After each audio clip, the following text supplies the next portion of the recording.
Guys good morning లేవని కొంచెం work out చేద్దామని అనేసరికి గిరీషన్నకి పేపర్ బాల్ అండ్ బుక్ గుర్తొచ్చింది. సో సరే అని మేము కూడా ఆడుకుందాం అనుకున్నాం. సో నేను బ్యాటింగ్ చేస్తున్నా. ఇక్కడ నా బ్యాటింగ్ చూడొచ్చు, లేపి కొట్టేస్తున్నాను అనమాట. సో ఇప్పుడు నా బౌలింగ్ టర్న్. అసలు గిరీషన్న ఎట్లా అవుట్ చేసినా అంటే చెప్పలేము. అప్పటికే ఒక బాల్ దొరికింది. సరే అని చెప్పి ఇక నేను పోయి బ్యాట్ తీసుకొని వచ్చిన. బ్యాట్తో ఆడదాం అనుకొని ఆడుకున్నాం.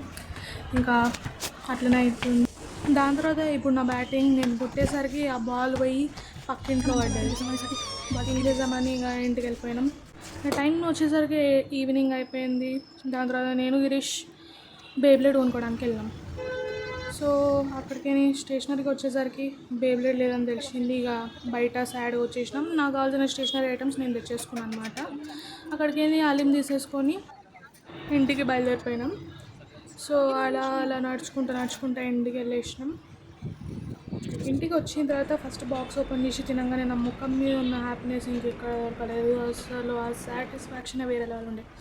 తింటూ ఉంటే గిరీషన్న కూడా రివ్యూ చేసినాడు. దాని తర్వాత డాడీ మమ్మీకి చాయ్ పెట్టిన తర్వాత జర క్రాఫ్ట్ చేద్దామని చెప్పి ఆడ కూర్చున్న. దాని తర్వాత అప్పటికి గిరీష్ ట్యూషన్కైనా వచ్చేసిండు. తినేసిన. ఈరోజు డేని ఎండ్ చేసేస్తున్నా. వీడియో నచ్చితే లైక్ కొట్టండి. బాయ్.